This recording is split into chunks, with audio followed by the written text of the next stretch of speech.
As homes have grown larger and technology more advanced, lighting has gone from a source of illumination to an important design element. Well, lighting today, it's one of the most exciting periods, I think, in the history of the lighting industry.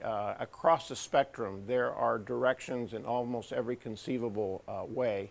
Which can be as confusing to homeowners as it is exciting. That's where the American Lighting Association can help.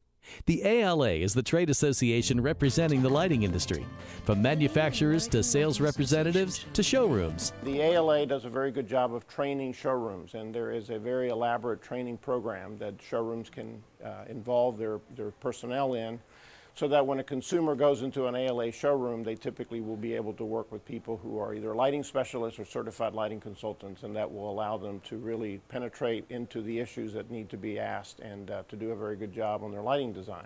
The issues can range from how to determine the size of a chandelier. So let's say that a room is 12 by 12.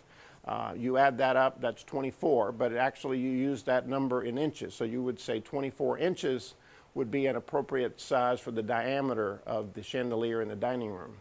To how to light a room with large windows. At night, if the windows don't have window covering, what you actually see is a reflection of the room. It's almost like a mirror.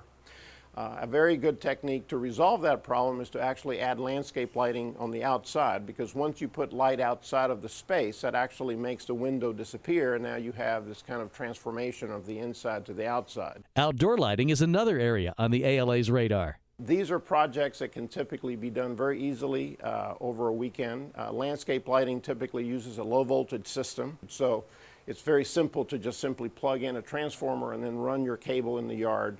If you have interesting trees, you can use the landscape lighting to enhance the trees. Oftentimes if the house has interesting textures, brick or stone, it's very good to use a technique called grazing, where you put the landscape lighting very close to the wall and actually aim the light almost parallel to the surface so that you bring out the texture of that space. You can also add path lights for, say, sidewalks, driveways, any place that ideally for both safety and security, you might want to enhance the lighting outside of your house. A good way to get started is to check out the ALA's website, where consumers can find a local showroom or consultant.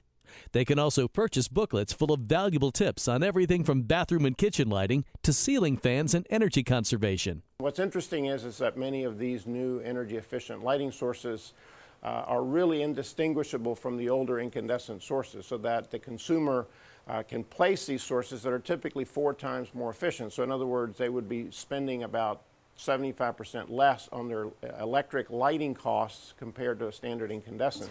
In one of the most exciting periods in the history of the lighting industry, it is yet another illuminating trend.